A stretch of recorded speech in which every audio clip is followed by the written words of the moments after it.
और दो चीज़ें बहुत खतरनाक हैं। एक क्रोध, जब शक्ति आती है तो क्रोध आपको विचलित कर सकता है, आपको नष्ट कर सकता है। ये ध्यान रखिएगा।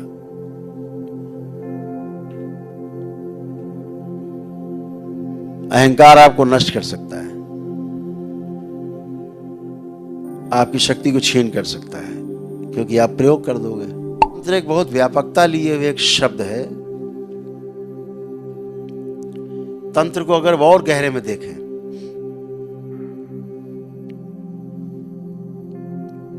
तो तंत्र सिर्फ ये परवाह करता है कि कैसे होगा, करना है, बस लक्ष्य प्राप्ति करनी है। तो चाहे आप सृजन की ओर जाएं, चाहे विध्वंस की ओर जाएं, इसमें सृष्टि आपको बिल्कुल रोकती नहीं।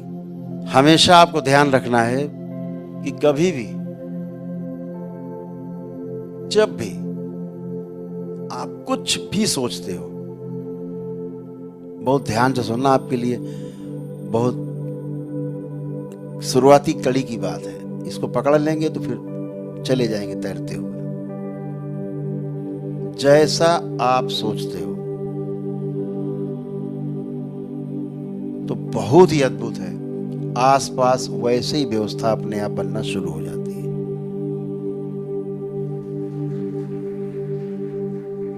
अगर आप मकान बनाने के बारे में सोचते हो तो मकान बनाने के बारे में सोचते सोचते व्यवस्था वैसे ही बनने लगती है। पहले जमीन खरीदना है किसी तरह से, फिर किसी तरह से थोड़ा थोड़ा बनाते गए, फिर मकान बन गया, फिर लीप पुत गया, फिर घर में प्रवेश कर गए।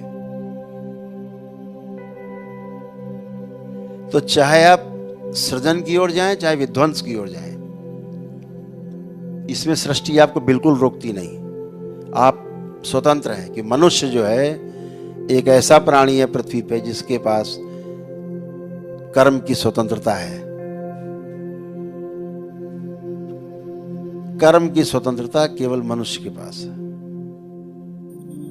लेकिन एक बार कर्म कर दिया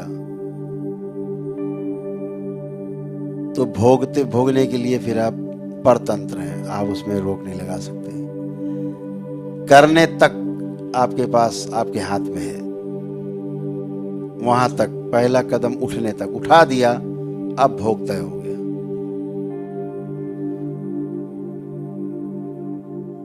तो कर्म स्वतंत्रता वहीं तक है जहां तक हमने अभी कर्म नहीं किया है।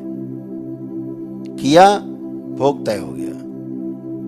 तो मनसा वाचा कर्मणा, जो मैंने बार बार कहता हूं, सबको आगाह करता हूं कि किसी के विरुद्ध सोचने से भी आपके भोग तय होते हैं। करना तो बहुत बाद में आता है। क्यों? जैसे ही आपने सोचा, शरीर के अंदर एक केमिकल रिएक्शन होता है।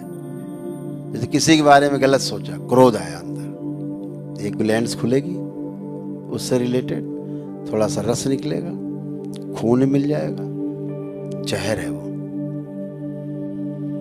अब लालच करते हैं, अहंकार करते हैं, ग्लैंड्स खुलती, शरीर के अंदर ग्लैंड्स हैं, उससे कुछ रस निकलता है, उससे संबंधित टपकता है खून में, जहर, और आपकी लाल रक्त कणिकाओं को मारना शुरू करता है। चिंता करते हो तो भी यही होता है। कोई भाव लाते हो आप तो यही होता है। इसी प्रकार जब विश्वास करते हो, आप आस्था करते हो दरबार में, आपकी आस्था, आपका विश्वास, तो एक अनेक प्रकार की ग्रंथियां, उनमें से वो ग्लैंड्स खुलती हैं जो से रिलेटेड है उस भाव से, और वो टपकती हैं, आपके खून में मिलती हैं, तो आपको आनंद का अनुभव होता है। ध्यान में जाते हैं, मन से आमन की स्थिति में जाते हैं, तो एक विशेष ग्रंथि है वो खुलती है, और वो जो खून मिलता है उसका रस, तो आनंद का अनुभव होता है। सुख, निरंतर सुख, शांति, संतोष और आनंद, ऐसा अनुभव होता है। तो ये सभी चीजें आपको ये ध्यान रखना है कि हमारे सोच से ही मामला शुरू हो जाता है। और दो चीजें बहुत खतरनाक हैं। एक क्रोध, जब शक्ति आती है तो क्रोध आपको विचलित कर सकता है, आपको नष्ट कर सकता है। ये ध्यान रखिएगा।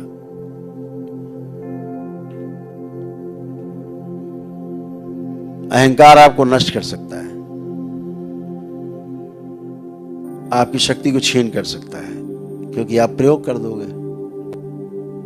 शक्ति को संचय करना है, और यह शक्ति जो आप में संचित होती जाएगी, ये आपके नए नए द्वार खोलती जाएगी। ऐसे ऐसे द्वार खुलेंगे जिनके बारे में आपने कभी अभी कल्पना ही नहीं की है। आज के बच्चों में भी, महिलाओं में भी बहुत उत्साह है। मेरे ख्याल से 35% से ज़्यादा बच्चियों ने और महिलाओं ने भी दीक्षा में भाग लिया है। उनको भी तंत्र दीक्षा का पात्रता में उनका चयन हुआ है।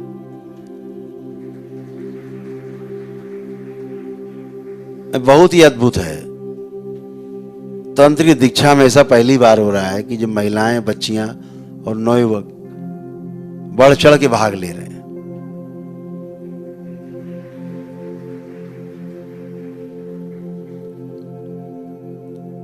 कई परिवार तो ऐसे हैं, हमने देखे हैं, कई परिवार हैं, धीरे धीरे करके पूरा परिवार ही दीक्षित हो गया है तंत्र की दीक्षा में। पहले मंत्र की दीक्षा में रहे, अब वो धीरे धीरे करके पूरी तंत्र की दीक्षा में पूरा परिवार दीक्षित हुआ। हमने, ये तो बहुत ही अद्भुत है। तो हमेशा जो सोच विचार है उस पे ध्यान अपना रखना है। तो सभी से यही मेरा आग्रह है कि जब भी अपनी साधना शुरू करें तो बाबा और माँ से हमेशा प्रार्थना करें कि हमको तमाम जो भटकाने वाली प्रवृत्तियां हैं उनसे बचना है, बचाएं, हमारी सुरक्षा करें और हमें 84 लाख बंधनों के, 84 लाख योनियों का जो बंधन है उससे हमें बाहर निकालें, अद्वैत की ओर यात्रा कर सकें, द्वैत से।